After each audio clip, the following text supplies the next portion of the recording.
Hey, so it's been a minute and I thought I would post another update on just some of the stuff I've been going through these past couple weeks and months, whatever. Because I'm back in India now in my cute little, very tiny studio. It's freezing cold. There is no central heating in Delhi apartments, as I've learned, and it's brutal. I'm supposed to have a space heater, but my landlord never brought it to me. So I just am sleeping with like a ton of blankets. I have like my winter coat that I brought home with me and my Uggs. I'm like so great. I brought this like huge suitcase. I now have like two suitcases. I like the first time I came to India, I only had my one tiny carry-on suitcase, which was pretty impressive that like I managed to do that. I had like my purse and like one other bag or whatever, but pretty minimal. But this time I brought that same suitcase and then just a huge one. And I didn't even have to pay the $100 fee for the second suitcase, which was so nice. American Airlines. I usually hate that airline, but they really came through for that. And it was such a nice flight. Honestly, because there was like a tailwind. So what should have been like an over 15 and a half hour flight was only like 13 and a half or so. Like it was very quick from JFK to Delhi. So I really appreciated that. Like I'm a pretty decent flyer. Sorry, I'm just like grabbing some water.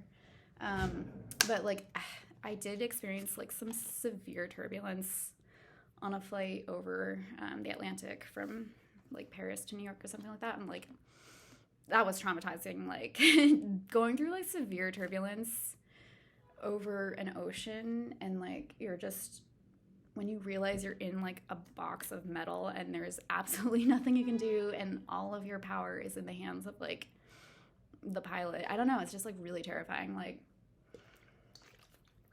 I tell people all the time, it's like you don't believe in God or, you know, divine power, whatever, until you're in that kind of a situation. Like it really, you know, I don't know, it's scary.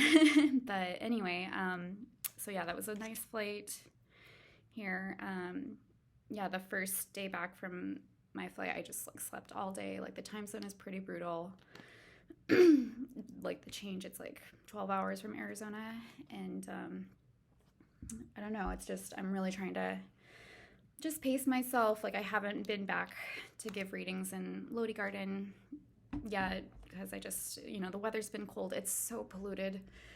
Oh my gosh, after being in Arizona where the air quality is like 25 and the sky is so blue, like, you know, I tell people all the time, I really honestly take it for granted that I grew up in such good air quality. Basically my whole life, like between Tacoma, Washington, like Washington State in general, like has really beautiful air. And then Arizona now.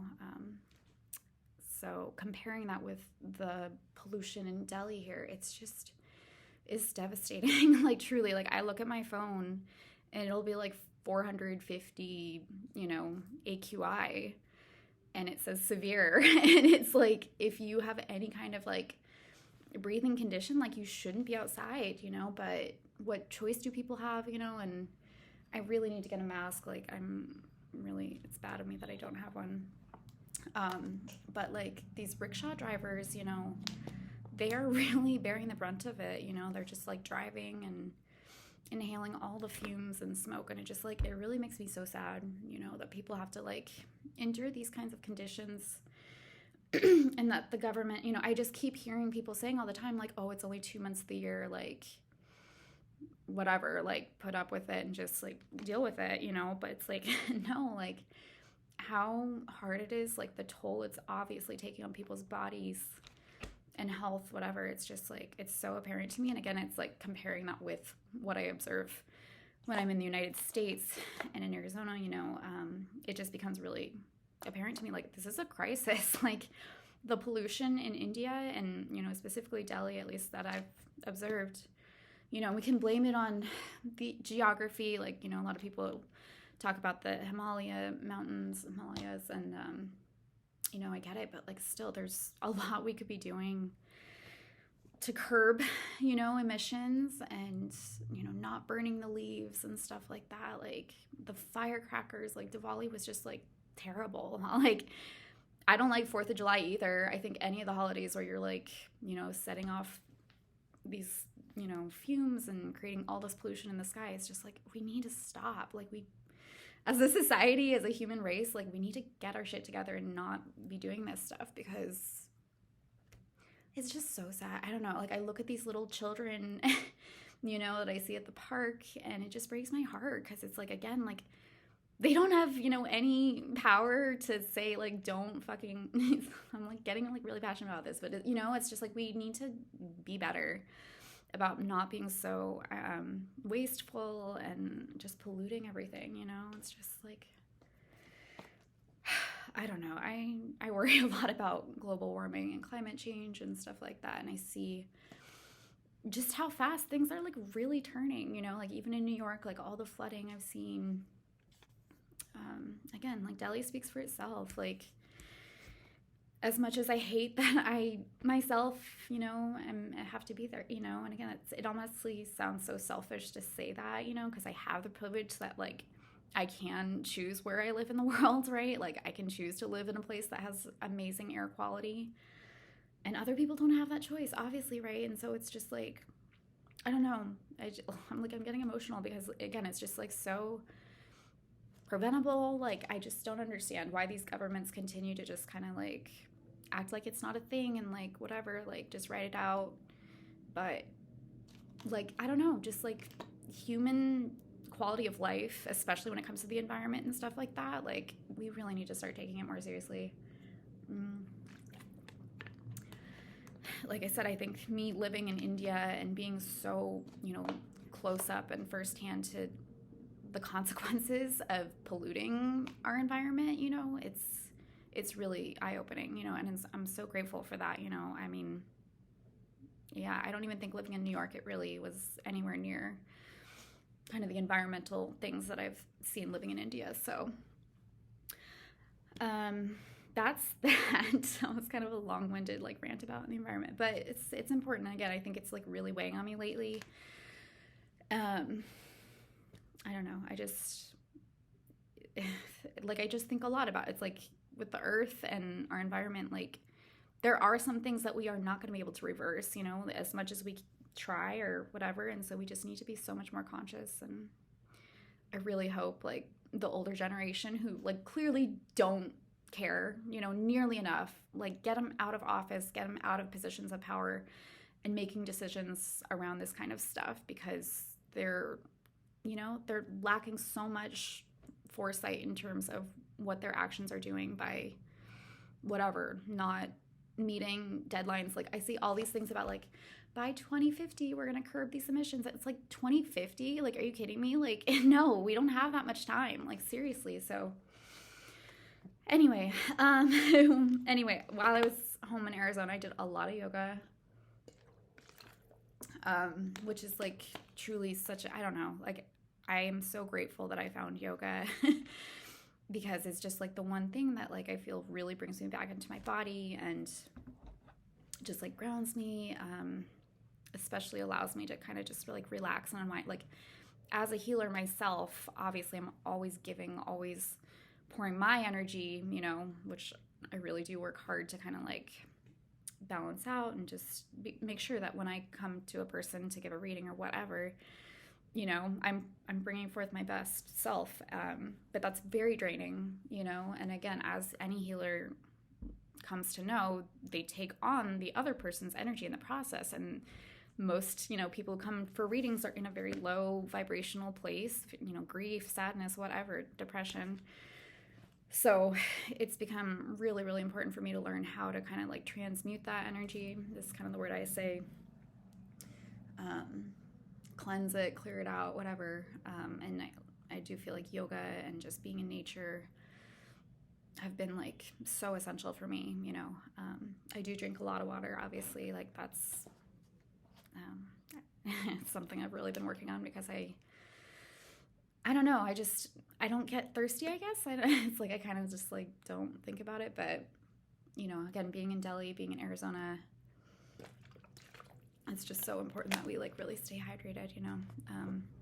And as healers, again, you know, it's something I really stress. And people who get readings, like, you really should honestly be drinking water throughout the reading and like after for like a full 24 hours. Kind of like thinking of it as a massage because of all of the emotional processing that happens in a reading, you know, and just, you know, a lot of tears. A lot of people cry after my readings, which again I love. You know, it's so special to be on the opposite end of those kinds of conversations and moments where people really like, you know, I just get to see a very vulnerable side, and I really don't take that lightly. You know, it's an honor that people come to me with that kind of vulnerability and stuff like that. So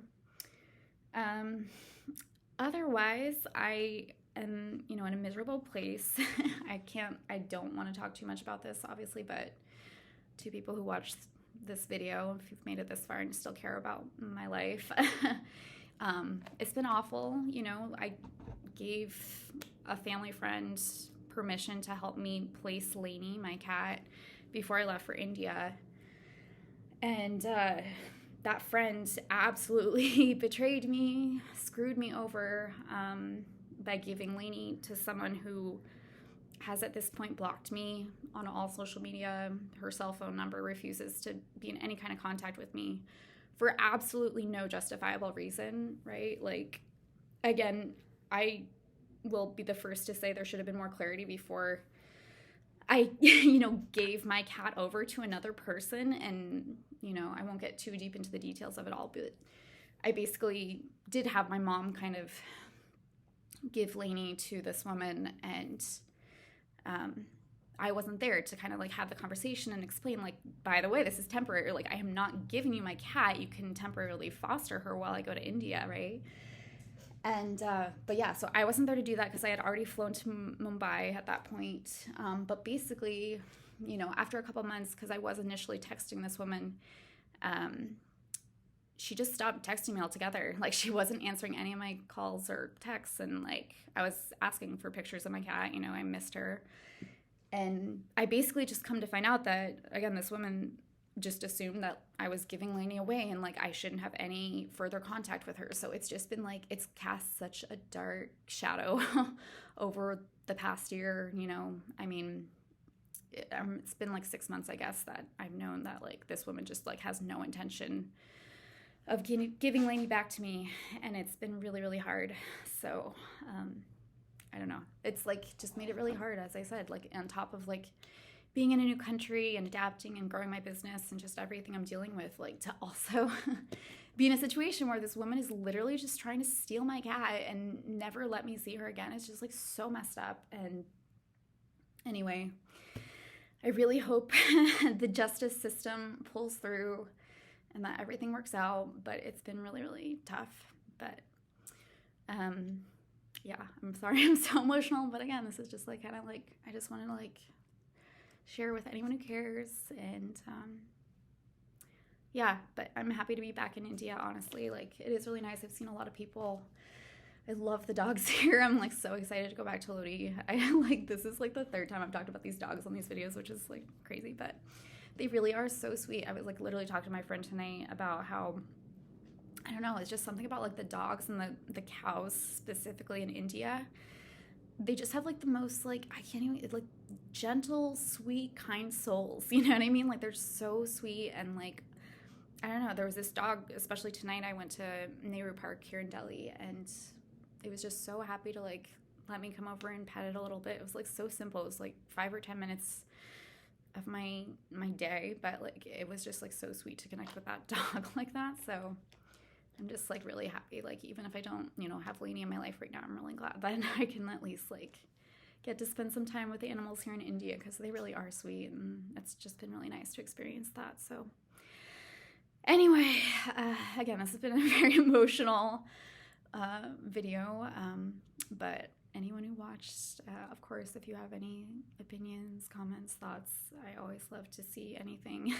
I love my little like 11 followers, subscriber channel. It's so tiny, and I don't even care, because like, whatever, I don't know. I've really been like humbling myself, and it feels great to just be like, I don't care about followers. I don't care about, You know, it's like I when I started posting on Instagram, whatever, I had what, like 40 followers or like, I don't know. And like to know that I have, you know, even like 1,700, 1,800 people out there, whatever, who care enough to like want to follow me or like listen to what I say or like what I share is like, that's, you know, that's enough. Like, seriously. I'm just like so sick of our culture of just like constantly growing and like needing more, you know, I don't know. It's just like, it's something I've been like really thinking about lately. So anyway, again, thanks for watching, and I hope you have a great, you know, day, night, evening, whatever you're watching this. Thanks.